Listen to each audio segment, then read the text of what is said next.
Oke, assalamualaikum warahmatullahi wabarakatuh. Balik lagi ke channel Error Exception. Video sebelumnya gue udah jelasin tentang undefined offset. Undefined offset itu kan kesalahan dalam memakai indeks suatu array. Nah, error kali ini kita akan ngebahas tentang undefined index. Undefined index itu sebenarnya definisinya sama seperti video sebelumnya, sama seperti undefined offset. Bedanya dari pesan errornya. Kalau undefined offset itu biasanya ya, indeksnya itu bentuknya angka dari 0 sampai sekian. Sedangkan untuk undefined index itu indeksnya biasanya dia menggunakan string. Nah, salah satu contohnya seperti ini. Kita punya array dengan dua data, dengan dua indeks. Yang satu indeksnya first dengan value error, yang satu lagi indeksnya last dengan value exception. Kita print RARR ini untuk mengetahui isi dari si array-nya tersebut. Echo BR ini untuk garis baru. Nah, di sini errornya di online 8. Kalau error seperti ini biasanya online 8-nya itu pas di line-nya. Misal dia menunjuk di online 8 berarti benar-benar di line 8, nggak mungkin di line-line sebelumnya.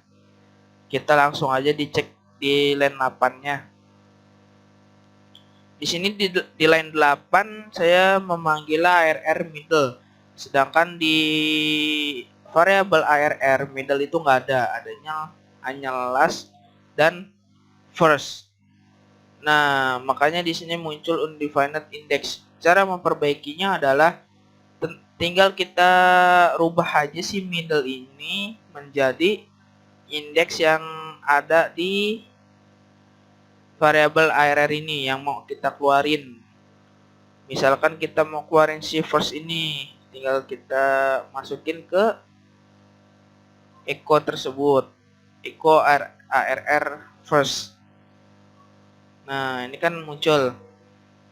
Atau dengan cara seperti video sebelumnya, kita pakai for each jika memang arraynya dinamik, kita nggak tahu isi arraynya. Kita coba praktekkan dulu.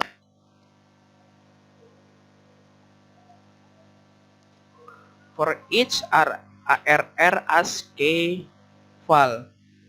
Nah, untuk mengeluarkan atau menampilkan si value-nya kita gunakan variabel val ini, sedangkan untuk mengeluarkan si indeksnya, si first atau last ini, si key-nya ini, kita gunakan variabel key.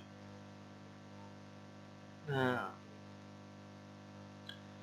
error-error seperti ini, error-error undefined index ini biasanya terjadi kalau kita menggunakan form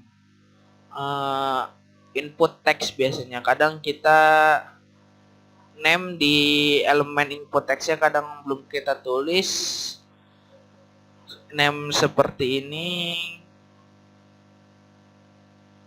Nah, kadang kita lupa menulis ini di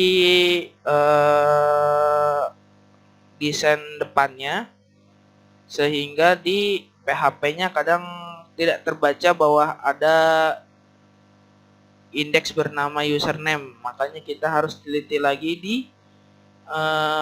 from depannya, di tampilan depannya, di codingan HTML-nya kita harus lihat lagi apakah si name yang ininya sudah kita tulis atau belum. Nah, biasanya error-error seperti ini juga terjadi saat kita melakukan get. Bukan hanya dari post yang saya bilang tadi, ini adalah biasanya kalau pakai form itu tergantung metodenya mau get atau post ya. Nah, bisa juga terjadi dari si postnya, si getnya, sorry. Si get itu kan biasanya kan dari URL juga bisa. Maka dari itu harus kita perhatikan di URL-nya, apakah URL-nya sudah mengirimkan data yang kita inginkan, indeks yang kita inginkan atau belum. Maka kita harus lihat juga di URL sini. Kalau kita pakai get, kalau kita pakai post, kita dilihat lagi di formnya. Apakah sudah ada name ini? Kadang memang suka lupa di name ininya. Kalau kita nggak pakai get dan nggak pakai post, ya kita lihat di variabel array-nya. Apakah ada dari indeks ini? Yang poinnya sih satu. Yang penting kita jangan sampai salah pemanggilan indeksnya aja untuk menghindari error seperti ini. Oke, sekarang sekian dulu dari saya. Seperti biasa, kalau ada yang mau bertanya atau komentar tentang error-error, bisa kok tulis komentar di kolom komentar. Dan terima kasih.